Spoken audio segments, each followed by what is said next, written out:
ഇന്ന് നമുക്ക് നല്ല കുഞ്ഞിച്ചാള കിട്ടിയിട്ടുണ്ട് കേട്ടോ. ചാള ഇവിടെ ഞങ്ങൾ ചാള എന്നാണ് പറയുക, നമ്മുടെ സാക്ഷാൽ മത്തി തന്നെ. അപ്പോൾ ഒരു 3.5 കിലോ കുഞ്ഞിച്ചാള കിട്ടിയിട്ടുണ്ട്. കുഞ്ഞിച്ചാള എന്ന് പറഞ്ഞാലും പണ്ട് കിട്ടാറുള്ള പോലത്തെ ആ ഒരു പൊടിച്ചാള ഉണ്ടല്ലോ, അതിപ്പോൾ കിട്ടണില്ല. അത് പിടിക്കാൻ പാടില്ല അത്രേ. ഇച്ചിരി വലുപ്പമായ ചാളേനെ പിടിക്കാൻ പാടുള്ളൂ എന്ന്. അപ്പോൾ ഒരു ഇച്ചിരി വലുപ്പമായിട്ടുണ്ട്, എന്നാലും കുഞ്ഞിച്ചാള തന്നെ. ഒരു 3.5 കിലോ ചാള ഞാൻ വാങ്ങിയിട്ടുണ്ടായിരുന്നു. അത് നല്ലപോലെ കഴുകി തലയും വാലും എല്ലാം കളഞ്ഞ് വൃത്തിയാക്കി എടുത്തിട്ടുണ്ട്. എന്നിട്ട് അതിലേക്ക് നമ്മൾ ഉപ്പും മഞ്ഞൾപ്പൊടിയും കുരുമുളക് പൊടിയും ചേർത്ത് മിക്സാക്കി വെക്കുന്നുണ്ട് കേട്ടോ. ഇന്ന് നമ്മൾ ചാള അച്ചാറിടാൻ പോവാണ് കേട്ടോ. അതിനാണ് ഈ പണിയൊക്കെ ചെയ്യണത്. അപ്പോൾ എല്ലാം ചേർത്ത് മിക്സാക്കി കുറച്ച് നേരം വെക്കുന്നുണ്ട്. അവിടെ ഇരുന്നതിൽ ഉപ്പൊന്ന് പിടിക്കട്ടെ. ഒരു 10-15 മിനിറ്റ് നേരം കേട്ടോ, അത്ര നേരം വെച്ചാൽ മതി. ഇനി നമ്മുടെ ഉരുളി അടുപ്പത്ത് വെച്ചിട്ടുണ്ട്. അതിലേക്ക് നല്ലെണ്ണയാണ് കേട്ടോ ഒഴിക്കുന്നത്. അച്ചാറിടാൻ പോവുകയാണ് നമ്മൾ. ചാള അച്ചാറാണ് ഇന്ന് നമ്മൾ ചെയ്യണത് കേട്ടോ. ഇനി ഉരുളിയിലെ എണ്ണ ചൂടായി വന്നപ്പോൾ നമ്മുടെ ചാളേനെ എടുത്തിട്ട് എണ്ണയിലിട്ട് വറുത്ത് കോരാനാണ് പോണത്. അപ്പോൾ കുറച്ചായിട്ട് ഒരു 2-3 പ്രാവശ്യമായിട്ടാണ് കേട്ടോ ഞാൻ വറുത്ത് എടുക്കണത്. ഇത് ഒന്നിച്ച് ഇതിലേക്ക് ഇട്ട് വറക്കാൻ പറ്റില്ല. അതുകൊണ്ട് തന്നെ 2-3 പ്രാവശ്യം കുറേശ്ശെയായിട്ട് ഇട്ടിട്ടാണ് വറക്കണത്. ഉരുളിയിലിട്ട വഴിക്ക് അതിനെ ഇളക്കണ്ട കേട്ടോ. ഇത്തിരി ഒന്ന് വെറുതെ ഒന്ന് എണ്ണയിൽ മുങ്ങണ പോലെ ആക്കി വെച്ചിട്ടുള്ളൂ. ഇനി അതിലെ വെള്ളമൊക്കെ ഒന്ന് വലിഞ്ഞു വരുമ്പോൾ നമുക്ക് ഇളക്കാം. ഇപ്പോൾ അതിൽ ഇച്ചിരി നേരം കിടന്ന് ഒരു ഭാഗം ഒന്ന് മൊരിഞ്ഞു വന്നിട്ടുണ്ട്. അപ്പോഴാണ് നമ്മളൊന്ന് നല്ലപോലെ ഇളക്കി മറിച്ച് ഇട്ടിട്ടുണ്ട് കേട്ടോ. ഇനി അത് ഒരുവിധം നല്ലപോലെ മൊരിയണ പോലെ എടുക്കണം. അത് അവിടെ കിടന്ന് മൊരിയട്ടെ. അപ്പോഴേക്കും നമുക്ക് അച്ചാറുണ്ടാക്കാനുള്ള സാധനങ്ങളൊക്കെ എടുക്കാം. ഒരു 5-10 പച്ചമുളക്, പിന്നെ ഒരു 250 ഗ്രാമോളം കാണും വെളുത്തുള്ളി ഇട്ടിട്ടുണ്ട്. പിന്നെ ഒരു 100-150 ഗ്രാമോളം ഇഞ്ചി. ഇതെല്ലാം കൂടി മിക്സിയുടെ ജാറിൽ ഇട്ടിട്ടൊന്ന് ചതച്ചെടുക്കാം. ഒന്ന് നുറുക്കി, വല്ലാണ്ട് പേസ്റ്റ് പോലെ ഒന്നും അരയ്ക്കണ്ട, ഒന്ന് അരച്ചെടുത്തിട്ടുണ്ട് കേട്ടോ.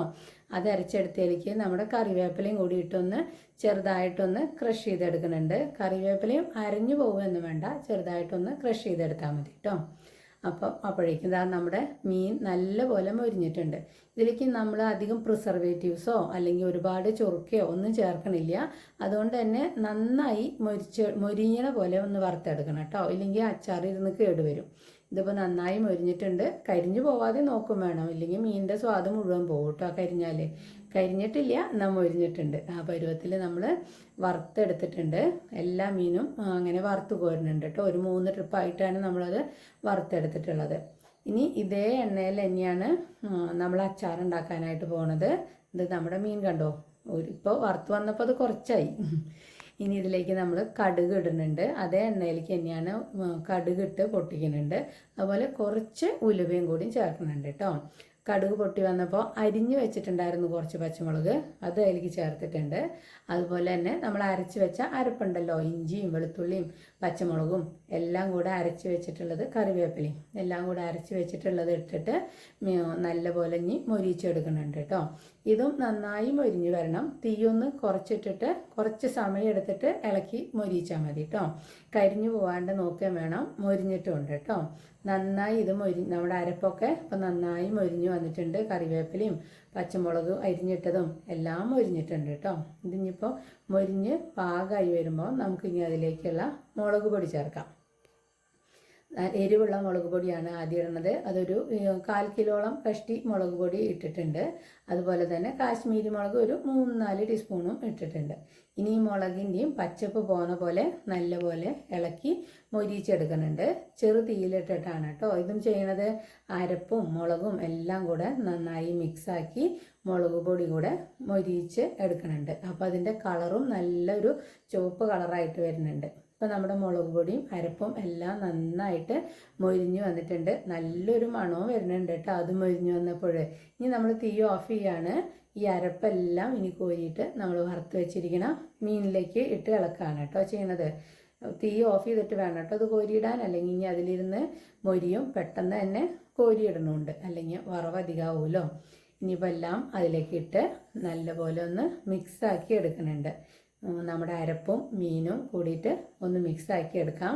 ഇനി ആ ഉരുളിയിലേക്ക് തന്നെ കുറച്ച് ചുറുക്ക കൂടി വിനാഗിരി ഒഴിക്കുന്നുണ്ട്. ഒരുപാട് വിനാഗിരി നമ്മൾ ചേർക്കണില്ല, കുറച്ചാണ് ചേർക്കണുള്ളൂ. ഉരുളിയിലത്തെ ആ മുളകൊക്കെ ഒന്ന് സൈഡിലുള്ളതൊക്കെ ഇത് വെച്ചിട്ടൊന്ന് ഇളക്കി എടുത്തിട്ട് ഈ ചൊറുക്കേനെ നമ്മൾ വറുത്ത് വെച്ചിരിക്കുന്ന അരപ്പൊക്കെ ചേർത്ത് വെച്ചിരിക്കുന്ന മീനിലേക്ക് ഒഴിക്കുകയാണ് കേട്ടോ ചെയ്യണത്. മീൻ ഇതിലേട്ട് തിളപ്പിക്കുന്ന പരിപാടി ഞാൻ ചെയ്യാറില്ല. ഞാൻ ഇങ്ങനെയാണ് കേട്ടോ അച്ചാറിടാറുള്ളത്. ഇപ്പം നമ്മുടെ അച്ചാറെന്ന് പറയുന്നത് ഒരുപാട് ഇങ്ങനെ കുറേ ചൊറുക്കൊഴിച്ചിട്ട് വെള്ളം പോലെ ഇരിക്കുന്ന അച്ചാറല്ല. ഞാനൊരു തിക്കായിട്ടുള്ള ഗ്രേവിയിലാണ് കേട്ടോ അച്ചാറുണ്ടാക്കുന്നത്. ഈ ഉപ്പ് നമ്മൾ മീനിൽ മാത്രമാണല്ലോ ഇട്ടിട്ടുള്ളത്, അരപ്പിൽ ഉപ്പ് ഇട്ടിട്ടുണ്ടായില്ല. അതുകൊണ്ട് ഇപ്പം ആവശ്യത്തിനുള്ള ഉപ്പും ചേർക്കുന്നുണ്ട്. ഇനി അത് നന്നായി മിക്സ് ചെയ്തെടുത്താൽ നമ്മുടെ അച്ചാർ റെഡി ആയിട്ടുണ്ട്. ഈ അരപ്പിൽ നിന്ന് ഒരു ഇച്ചിരി മതി കേട്ടോ ഒരു പാത്രം ചോറുണ്ണാനായിട്ട്. അപ്പോൾ നമ്മുടെ അച്ചാർ തയ്യാറായിട്ടുണ്ട്. എല്ലാവരും ഇതുപോലെ ഉണ്ടാക്കി നോക്കണം. ഇപ്പം നല്ല ചെറുചാള കിട്ടുന്ന സമയമാണ്. ഉണ്ടാക്കി നോക്കിയിട്ട് അഭിപ്രായം പറയണം കേട്ടോ. ഞാനൊരു ഇച്ചിരി കഴിച്ച് നോക്കട്ടെ, നീ ഇത്തിരി ചോറ് ഉണ്ണട്ടെ കേട്ടോ.